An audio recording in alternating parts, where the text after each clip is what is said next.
नवी दिशा अकॅडमी या YouTube channel आपल्या सर्वांचं स्वागत आहे. विद्यार्थी मित्रांनो, आजचा जो विषय आहे तलाठी भरती घोटाळा. त्याचप्रमाणे वन खात्यामध्ये काय चालू हे सुद्धा माहिती आहे. तर गोष्ट अशी आहे की जर समजा भरती प्रक्रियेमध्ये जर विचार केला तर एक नंबर भरती प्रक्रियाच गलत आहे. विद्यार्थी मित्रांनो, आपण अभ्यासिकेमध्ये एखाद्या खोलीमध्ये झाडाखाली जिथं जागा मिळेल तिथं आपण अभ्यास करत असतात. गणित, बुद्धिमापन, मराठी व्याकरण, जनरल नॉलेज, चालू घडामोडी, इंग्रजी व्याकरण अशा वेगवेगळ्या प्रकारच्या विषयाचा तुम्ही अभ्यास करतात. रात्रंदिवस जीतोड मेहनत घेत असता. पण मुळातच जर समजा उदाहरणार्थ सरकारी म्हणजे प्रशासनामध्ये जी प्रक्रिया ही चुकीची आहे तर त्या ठिकाणी तुम्ही काय करणार? अभ्यास खूप करणार याच्यात संशय नाही, पण याही सुद्धा गोष्टीकडे लक्ष देणं महत्वाचं आहे की त्याच्याकडे तुम्ही आज जर समजा व्यवस्थित वेळेवर लक्ष दिलं नाही तर उद्या त्याचे भोग 100% भोगावं लागणार आहे. जागोजागी या भरतीचा घोटाळा झाला, त्या भरतीचा घोटाळा झाला हे तुम्हाला ऐकायला मिळतंय. हे कशामुळे होऊ राहिलं जास्त? जर स्पेशल प्रशासनाकडं म्हणजे सरकारी अधिकाऱ्याकडे आणि सरकारी कर्मचाऱ्याकडे भरती प्रक्रिया सोपवलेली असते तेव्हा सस्पेंड किंवा डिसमिस होण्याच्या भीतीनं ती प्रक्रिया सरळ रेषेमध्ये व्यवस्थितपणे पार पडते. जर कदाचित कुठं काही थोडंफार झालं लगेच डबल पेपर होणार, नाही तर त्या ठिकाणी जो घोटाळा करणार आहे त्याला उचलणार, आतमध्ये टाकणार किंवा सस्पेंड, जो अधिकारी किंवा कर्मचारी असेल सस्पेंड किंवा डिसमिस करणार. या प्रक्रिया त्या ठिकाणी होत असतात. आजकालचं युग जे जागतिकीकरणाचं युग आहे, खाजगीकरणाचं युग आहे, भांडवलशाहीचं युग आहे आणि या युगामध्ये सरकारी गोष्टी ज्या आहे त्याच्यामध्ये खच्चीकरण करण्यात चाललेलं आहे. राज्य घटनेचे तुकडे पाडण्यात चालले, राज्य घटनेची पायमल्ली होते, हे आपल्या लक्षात घेणं महत्वाचं आहे. इथून तिथून जर समजा देशाची न्याय व्यवस्था एकेरी आहे तर मग प्रत्येक बाबतीत एकेरी का नाही? भेदाभेद कशाला पाहिजेत? बिलकुल नको. मुळातच एक गोष्ट लक्षात ठेवायचं की असं त्या ठिकाणी एका गाण्याची मला आठवण येते. पुन्हा येणार मी कशाला बोकांडी बसायला, पुन्हा आलेत आम्हाला वाटलं जे राजकारण करतात त्यांच्या बोकांडी बसतील, पण आता जर पाहिलं तर या ठिकाणी खरोखर आमच्या विद्यार्थ्याच्या बोकांडी बसली ते. कारण बोकांडी कशा बसले सुरुवात पहा त्यांची. एक नंबर TCS सारख्या कंपन्या याच्यामध्ये प्रवेश दिला. 2 नंबर चलन आहे 900,000 रुपये कॅटेगरीनुसार त्यांनी आकारलं. ही सुद्धा चुकीची प्रक्रिया आहे का नाही? कुठं ना कुठं काहीतरी आडा करून ठेवायचा आहे. कंपन्या हाताशी धरायच्या, त्यांच्यात नातेवाईकांना नोकऱ्या द्यायच्या. एक तर जे समजा उदाहरणार्थ पहा याच्यामध्ये किती आहे सरळ रेषेमध्ये, आणि विद्यार्थ्यांना ही गोष्ट कशी आवडते त्यांचं त्यांना माहिती. जे विद्यार्थी कधी अभ्यास करत नाही, आता तुम्ही पहा, जर एका दिवशी एका ठिकाणी पेपर घेतला आणि तो लेखी स्वरूपात घ्यायचा, लेखी, ऑनलाईन नाही, ऑनलाईन बिलकुल पेपर नाही. जर ईव्हीएम मशीन मध्ये घोटाळा करून समजा कोणतेही बटन दाबलं त्या ठिकाणी एकाच पक्षाला चाललं जातं आणि त्या पक्षाचा उमेदवार निवडून येतो. त्या पद्धतीने या ठिकाणी काय होऊ शकत नाही? ही गोष्ट, ही बाब आपल्या लक्षात घेणं महत्वाचं आहे.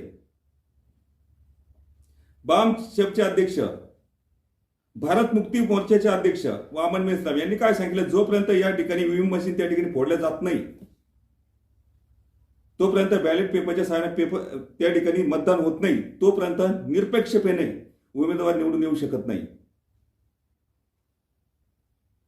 हा ऑनलाईन घोटाळा पहा. 2 नंबर, ही जी ऑनलाईन प्रक्रिया आहे कंपनी मार्फत राबवली जाते. 1 नंबर तर समजा आकारणी तर शिल्लकच आकारली, ठेवा ना, एका वार्षिक चलन ठेवा 600 रुपये, 1000 रुपये वार्षिक. तुम्ही किती फॉर्म भरू शकता, भरा खुशाल. या अशा पद्धतीने पाहिजेत.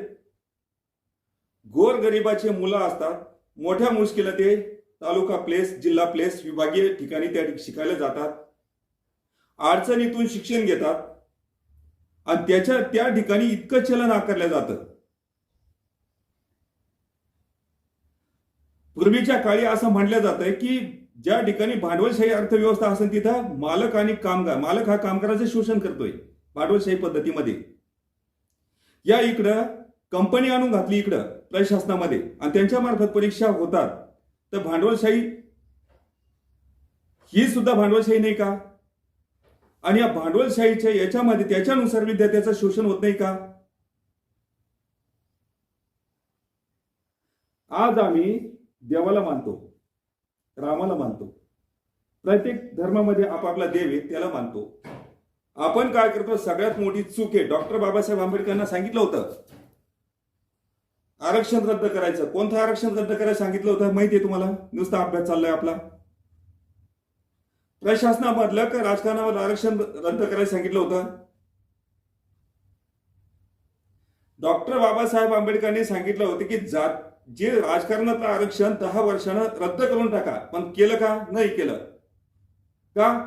अमुक जातीचा जो समजा समाजामध्ये शिकलेला नसेल जास्त, पण त्याचा आर्थिक पैशाचा लालची आहे, 2 नंबरचे धंदे करतो,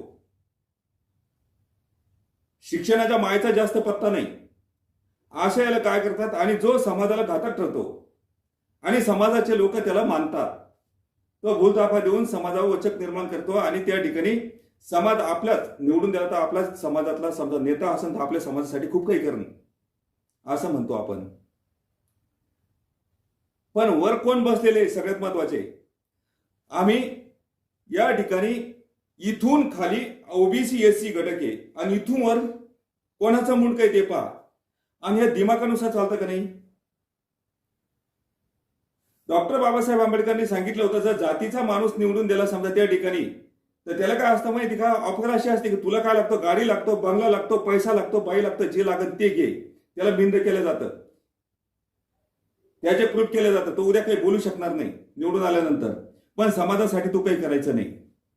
असे जर नेते त्यांच्या हाताशी असेल तर तुमच्यावर होणारा जो अन्याय आहे तर त्याच्याबद्दल आवाज उठवतील का? त्याच्या फक्त एकच पर्याय, अशा लोकांवरचे आमदार खासदार असतात ज्यांच्या बहिष्कार टाकणं महत्वाचा असतो. हे पाळलेलं चित्तर हो, यांना समजत नाही.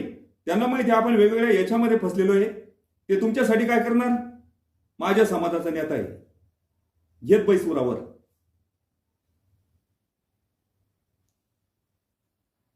पण त्या समाजामध्ये अनेक विद्यार्थी त्या ठिकाणी अभ्यास करतात, संपूर्ण समाज त्यांच्यावर डिपेंड असतो. त्याच्यासाठी काय करतो? देशी दारूची दुकानं टाकतो आणि संध्याकाळी त्या ठिकाणी पिऊन आल्यानंतर माणूस घरामध्ये भांडणं करतो. काय त्या विद्यार्थ्याचा अभ्यास होणार? आणि आपण कोणते निवडून देतात? चूक आपली आहे. आज जर समजा उदाहरणार्थ जागोजागी आंदोलन, त्याला जर समजा खरोखर आजची जरूरत आहे ही जी आज राज्यघटना भीतीला लटकलेली आहे. आज जर जातीचा माणूस निवडून द्याला तो त्यांच्या अंडर खाली असता तुमच्यासाठी काही करणार नाही. 1 नंबर. म्हणून डॉक्टर बाबासाहेब आंबेडकरांनी सांगितले की या ठिकाणी क्वालिफाय लोक त्या ठिकाणी निवडून येणं महत्वाचे की ते समाजाच्या भल्यासाठी काम करतील. कारण काय होतं, त्या जातीचा माणूस घेतला त्या ठिकाणी चालते त्याची, त्याला निवडून द्यायचं, तो समाजासाठी काही करणार नाही. अनेक जातीचे, एक वांजारी घ्यायचा, एक माळी घ्यायचा, एक धनगर घ्यायचा, हे बाकीचे नेते घ्यायचे, असे घ्यायचं, त्याच्यापासून पक्ष बनवायचा आणि स्वतःचा मोडकाचा जो माणूस वर द्यायचा, त्याच्या खाली सगळे आमदार खासदार काम करतील अनुक्रमे, हे ध्यानात ठेवायचंय. आणि त्याच वर्षाचा मोडक्याचा ऐकतील आणि हे बाकीच्या समाजासाठी काही करणार नाही. जर समजा तोंड काढत उचल टाक जेलमध्ये, हे जागोजागी फसलेले असते त्याच्यामुळं. म्हणून जाती आरक्षण जर रद्द झालं असतं तर ही बोंब या ठिकाणी निर्माण झाली नसती. डॉक्टर बाबासाहेब आंबेडकरांनी सांगितलेलं आहे की जाती आरक्षणामुळे मनुष्य गुलाम बनतो, पण प्रशासन म्हणजे सरकारी नोकरीच्या किंवा नोकरीमधील सरकारी कर्मचारी अधिकारी या ठिकाणी नोकरी लागला तर त्या ठिकाणी काय बनतो, मालक बनतो. प्रशासनाच्या आरक्षणामुळे मनुष्य मालक बनतो. प्रशासनातलं आरक्षण बिलकुल बंद करायचं सांगितलेलं नाही. चालतात राज्य शासन विषय वाचायला, पण मुळासकट काय वाचलं, त्याचा अर्थ काय हे बिलकुल समजत नाही. हा माझ्या धर्माचा आहे, दे निवडून, टाक मतदान. मग आपण त्या ठिकाणी काय करतो, ओबीसी घटक हे समजा उदाहरण आपण तर देवाला मानतोय ना, देवाच्या नावावर आपण यांना निवडून दिलं का नाही. पहिला पंचवार्षिक योजना, हा पंचवार्षिक योजना चालू होत्या. आता नीती आयोग आणला, हा भेद नीती आयोग आणला. आणि आज आपल्याला काय चाललंय, आपली अवस्था कशी ती पहा. हे लोक खोटराडे एका देव खोटराडा आहे. आमची भावना किती प्रगल्भ असते, म्हणून आम्ही भावनिक होऊन त्या ठिकाणी मतदान करतो. याची सजा आम्हाला भोगावी लागते आणि आज ती भोगत आहोत प्रत्येक विद्यार्थी. आणि जे नालायक हे कधी अभ्यास करत नाही, त्यांना असं वाटतंय बरं झालं पैशानं आपण नोकरी विकत घेऊ. कंपन्याचे नातेवाईक असतील, या नेत्याचे कोणी आजूबाजूचे नातेवाईक कार्यकर्ते असन, त्यांना जवळ घ्यायचं, दे पैसा दे नोकरी. म्हणजे काही अधिकारी असन, तुम्ही चलो, अधिकाऱ्यावर काही येणार नाही. जे काय आणायचं ते कंपन्या खापर फोडायचं. आहे का नाही असं. फॉर्म भरताना फी जास्त आकारणे ही एक चुकीची पद्धत. 2 नंबर परीक्षा वेगवेगळ्या शिफ्टमध्ये घेतल्या जातात, ती चुकीची पद्धत. त्याच्यानंतर नॉर्मलायझेशन यांच्या बापाने शिकवलं, मला बोलावं. तिथं नॉर्मलायझेशन मध्ये काय असतं, एकेरी न्याय व्यवस्था. आता एकच पेपर पाहिजेत का नाही. महाराष्ट्राचा पेपर एका दिवशी एका ठिकाणी ऑफलाईन मध्ये घेऊ शकता. समृद्धी महामार्ग आहे.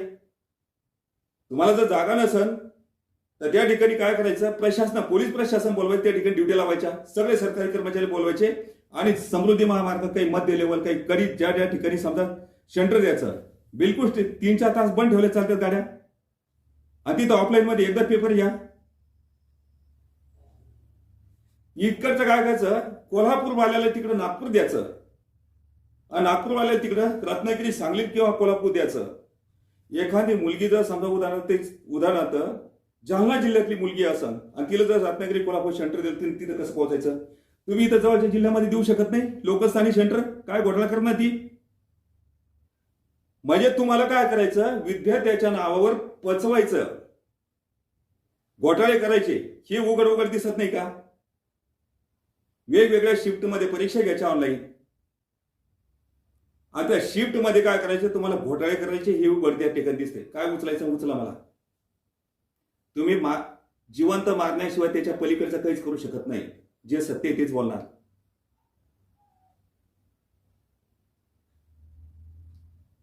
जो मरणाला घाबरला तो क्रांती करू शकत नाही. एक गेला त्याच्या ठिकाणी दुसरे येतात. पण या ठिकाणी बनायचं तर सुज्ञ बनणं महत्वाचं आहे. जर समजा उदाहरणार्थ शिक्षणाची क्रांती करणारे महात्मा ज्योतिबा फुले यांचे पुस्तक तुम्ही फक्त काय करता, शेतकऱ्याचा आसूड कोण लिहिला, महात्मा फुले लिहिला.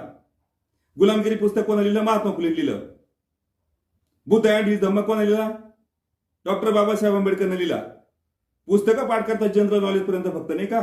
अरे पण त्यांचे मूळचे पुस्तक जर आपण वाचन केलं तर आपले दुश्मन कोण आहे ते आपल्याला समजत नाही का. खडकाच्या आतलं चांगलं वाईट आपल्याला त्या ठिकाणी कळतंय, तर आपलं चाललंय फक्त जनरल नॉलेजचे प्रश्न वाचणं, तिथपर्यंत फक्त अभ्यास करणं. त्याच्यापेक्षा अवांतर पुस्तकाचं वाचन केलं तर माणसाला काय होते, त्या ठिकाणी बौद्धिक क्षमता वाढते आणि माणूस हे काय जीके चालू घडामोडी, गणित, बुद्धिमापन, मराठी व्याकरण हा उजव्या हाताचा खेळ आहे. 100 पैकी 95, 97, 98, 99, 100 सहज घेऊ शकतो माणूस. हा लय मोठा अभ्यास आहे का. पण आपण पहिल्यापासून काय करतो, याच्याकडे दुर्लक्ष केलं, पण रिकाम्या भानगडीकडे जास्त लक्ष देतो. याने काय केलं, विविध चॅनल आपल्यासाठी घातक त्या ठिकाणी निर्माण केले. दारू आपल्यासाठी घातक त्या ठिकाणी, दारू झालं, तंबाखू झालं, बिड्या झालं, सिगारेट झालं, गुटखा झालं. एकासाठी भारताच्या युवा शक्ती खच्चीकरण करण्यासाठी, बौद्धिक क्षमता आणि शारीरिक क्षमता खच्ची करण्यासाठी यांनी आपल्याला लावून दिली. आणि जातीमध्ये आपल्याला डिवायडेशन करून टाकलं, ओबीसी, एससी, एसटी यांना, आणि त्याच्या जाती उपजाती पाडल्या. म्हणजे एकत्र कधी आला नाही पाहिजे. उद्या एखादा नेता मारला गेला तर बाकीच्या जातीला काही घेणं देणं नाही. आज आमच्या नेत्याची सुद्धा त्या ठिकाणी सिक्युरिटी नाही. स्वतःचा बहुजनाचा पक्ष मोठा नाही, पण त्या ठिकाणी हाल आहे. प्रत्येक ठिकाणी ओबीसी एससी एसटीचे माणसं प्रत्येक ठिकाणी IAS IPS अधिकारी पाहिजेत. थोडे फक्त खालच्या लेवलला कर्मचारी अधिकारी आहे. आर्मीमध्ये सुद्धा टोटल जनरल झालं, ब्रिगेडियर झालं, त्या ठिकाणी शिव सुद्धा झालं, कॅप्टन लेफ्टनंट जे काय समजा मेजर असेल हे सगळे अधिकारी कोणाचे पाहिजेत? ओबीसी एससी एसटी पाहिजेत. ओबीसी एससी एसटीचे लोक किती आहे? मुख्यमंत्री, पंतप्रधान यासारखं ओबीसी एसटीचा माणूस पाहिजे त्या ठिकाणी. मेडिकल पॉइंट आहे, खास महत्वाचा पॉइंट आहे, त्या ठिकाणी सुद्धा अधिकारी ओबीसी एससी एसटीचा पाहिजे. आम्ही फक्त काय करतो? शिक्षणाकडे दुर्लक्ष करतो. आमचं सगळं दुर्लक्ष आहे आणि आपल्याचं काय चाललंय? एकमेकाची आडवाणी, एकमेकाची जिरवा याच्यामध्ये वेळ चालला म्हणून हे असं आहे. अजून डोकं ताळवाना. उद्या पोलीस भरती होणार भविष्य काळामध्ये. 1,900 जर समजा फी आकारली तिथे वसूल करणार. यांना दक्षिणा कमी पडती. मंदिराच्या नावावर समजा त्या ठिकाणी मामा देशमुखांना म्हणलेलं आहे, एक मंदिर बांधून देणं म्हणजे बांधण्यासाठी बँक खोलून देणं वय. इतिहास विभाग प्रमुख मामा देशमुख यांनी सांगितलं. तो तिथला पैसा कमी पडतो. लग्नाची दक्षिणा कमी पडते. आणि आज विद्यार्थ्याची सुद्धा त्या ठिकाणी शोषण या ठिकाणी कमी पडत आहे. जीएसटी लावली, अन्यायकारक त्या ठिकाणी कर लावलेला आहे. जीएसटी झालं, सीएसटी झालं, या अशा ज्या गोष्टी आहेत तेही सुद्धा त्या ठिकाणी कमी पडतात. आणि याच्यामुळे काय होतं? शेतकऱ्याचं शोषण होतं आणि शेतकऱ्याच्या मुलाचं सुद्धा शोषण होत आहे. का? आम्ही सतर्क नाही. म्हणून तुम्हाला जर समजा खरोखर जाणून घ्यायचं असेल तर फुले शाहू आंबेडकर, छत्रपती शिवाजी महाराज यासारख्या महापुरुषांची पुस्तक वाचणं गरजेचं आहे. ज्याच्या घर नाही पुस्तकाचे कपाट ते घर केव्हा होऊ शकते सपाट. आजचं युवा पिढी जर पाहिलं त्यांचं लक्ष पहा कुठं आहे? व्हिडिओ पाहायचे, चॅनल पाहायचे, पिक्चर पाहायचे. त्याला वाटतं मी पिक्चर मला हिरो हिरोईन बनले पाहिजे त्याच्यासारखं. गम मध्ये जीवन चाललंय तुमचं. टाइमपास चाललंय याच्यामध्ये. याच्या आपल्या मेंदूला आणि शरीराला काम लावलं तर बिलकुल त्या ठिकाणी काय होतं? बौद्धिक क्षमता वाढते, शारीरिक क्षमता वाढते. नको त्या ठिकाणी पाहिलं वास्तविक पाहता दारूमध्ये किती लोक बदले व्यसनाधीन झालेले. का? अज्ञान.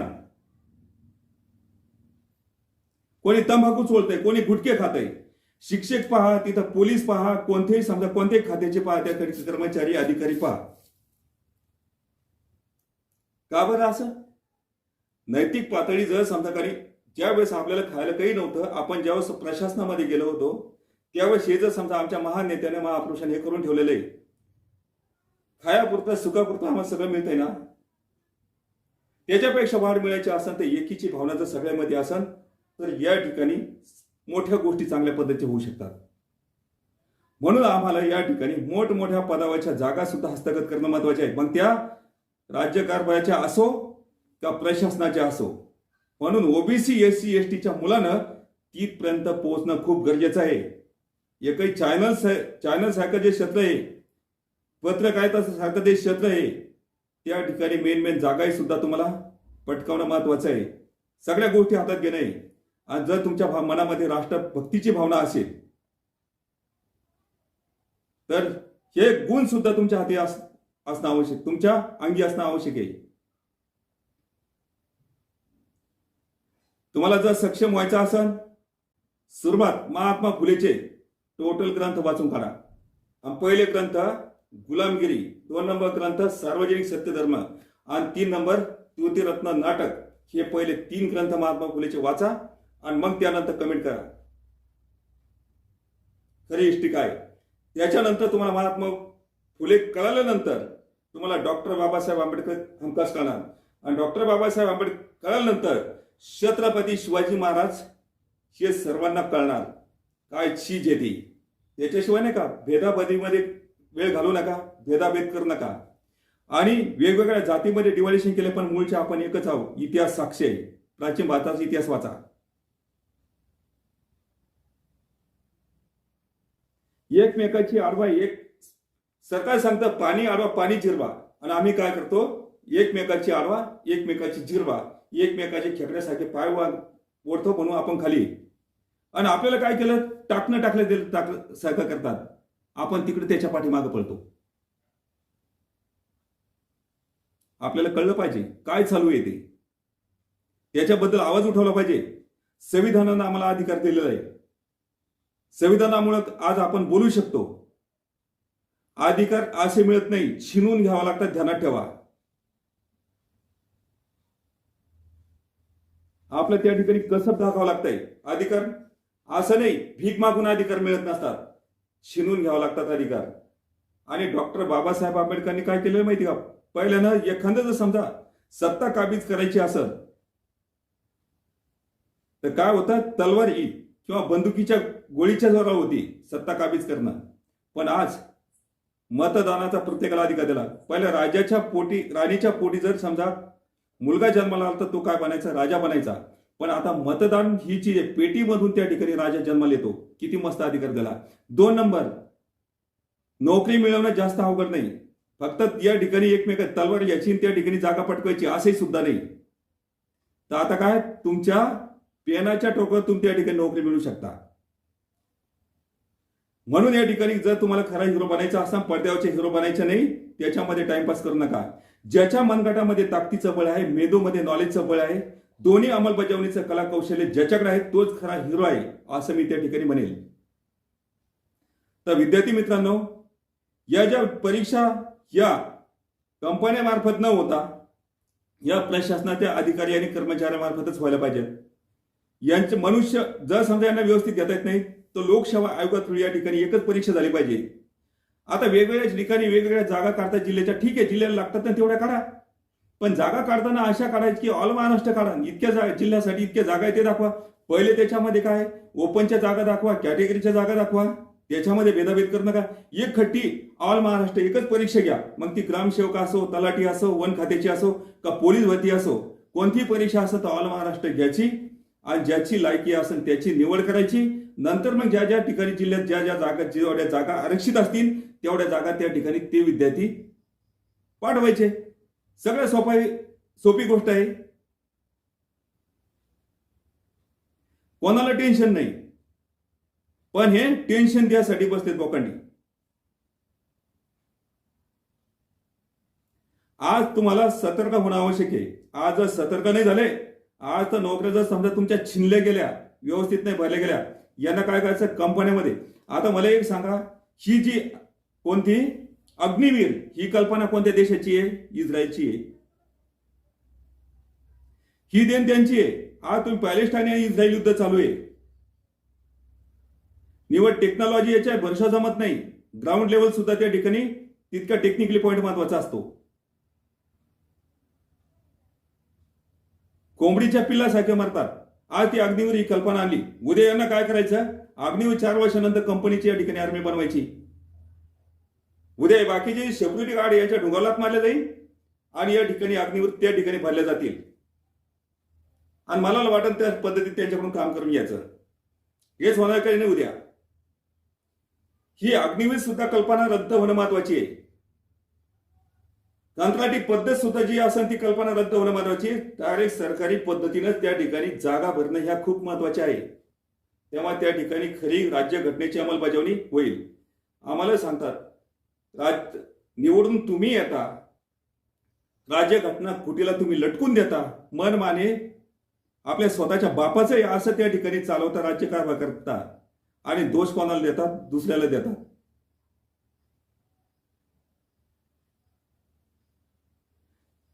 जब तक बेवकूफ जिंदा है तब तक अकलमंद शान से जीते. जोपर्यंत आपण बेवकूफ मूर्ख आहेत तोपर्यंत थोडे बुद्धिवाले लोक या ठिकाणी एकदम शांतपैकी जीवन जगणार आहे, याच्या संशय नाही. बेवकूफपणा सोडून द्यायचा आहे. सुखानं शानदार जीवन जगायचं असेल तर शिक्षणाकडे लक्ष द्या, आपल्या शरीराकडे लक्ष द्या.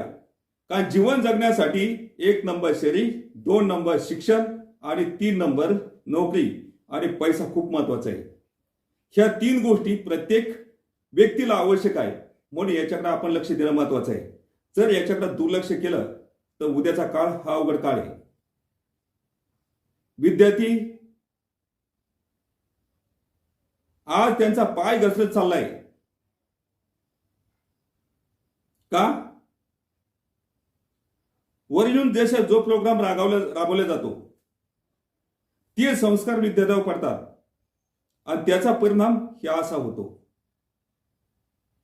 मला सांगा, अशी जर पद्धत चालली तर भविष्य काळामध्ये भारताचा नागरिक कसा असेल? शाळेमधून शिक्षण व्यवस्था कशी चालू आहे? त्याच्यानंतर स्पर्धा परीक्षा क्षेत्रामध्ये कसं चालू आहे? नोकऱ्या या ठिकाणी अशा पद्धतीनं जागा भरणं चालू आहे, फी घेणं चालू आहे आणि त्याच्यामध्ये काय घोळे सुद्धा जास्त प्रमाणात चालू आहे. अशा पद्धतीने लावलंय, लटकतं गाजर आहे, देख सकता है लेकिन खा नहीं सकता. नुसता विद्यार्थी या ठिकाणी परेशान आहे. हे सगळे प्रोग्राम राज्य घटनेला कंडम करणारे प्रोग्राम हे बंद झाले पाहिजे. राज्य घटनेला पोषक प्रोग्राम महत्वाचे. आणि जे नालायक लोक राज्य घटना म्हणतात ना चांगली नाही, अरे चांगली राज्य घटना आहे पण राबवणारे चांगले नाही, तो प्रॉब्लेम आहे. आता वाचा, बिना वाचल्याचं बोलू नका. अंधभक्त आहे तुम्ही. वाचन केल्याशिवाय बोल नाही. कोणी काही सांगितलं चाललं त्या ठिकाणी अफवाला तुम्ही साथ देता, हे त्याचे परिणाम आहे. असं घडायला नको. लवकरात लवकर स्वतः मजबूत बनायचा प्रयत्न करा. भविष्यकाळ चांगला बनवायचा प्रयत्न करा. जे काय मतभेद असतील ते विसरा. लवकरात लवकर एकत्र या आणि ह्या ज्या गोष्टी पुढच्या भरती प्रक्रियेसाठी घातक असेल ते बंद करायचं सांगा. कारण हे व्यवस्थित नाही, हे चुकीचं आहे. आणि हे म्हणत असेल चुकीचं नाही, काही ते बघत असेल तर मला तिथं बोला, मी इथे तो कसं चुकीचं आहे मी स्वतः सांगतो. चॅनलवर बोलवा डायरेक्ट. चूक काय आणि बरोबर काय. विद्यार्थी मित्रांनो, या सगळ्या गोष्टी लक्षात घ्या. मला माहिती त्या ठिकाणी तुमचा रात्रंदिवस अभ्यास चालू आहे. त्याच्यानंतर ज्या जागा भरण्यासाठी फॉर्म भरण्यासाठी तुम्ही 1900 असे अनुक्रमे त्या ठिकाणी भरणं चालूच आहे. पण त्या ठिकाणी निव्वळ तुमचं शोषण चालू आहे. हे शोषण मुक्त विद्यार्थी बनणं आवश्यक आहे. तर त्याच्यासाठी ज्या ज्या ठिकाणाहून समजा उदाहरणार्थ आवाज उठवला जातो त्या ठिकाणी साथ देणं खूप महत्वाचं आहे, असं मी आपल्याला सांगू इच्छितो. तर ही गोष्ट आपल्या लक्षात आलेली असेल तर या ठिकाणी थांबतो. धन्यवाद.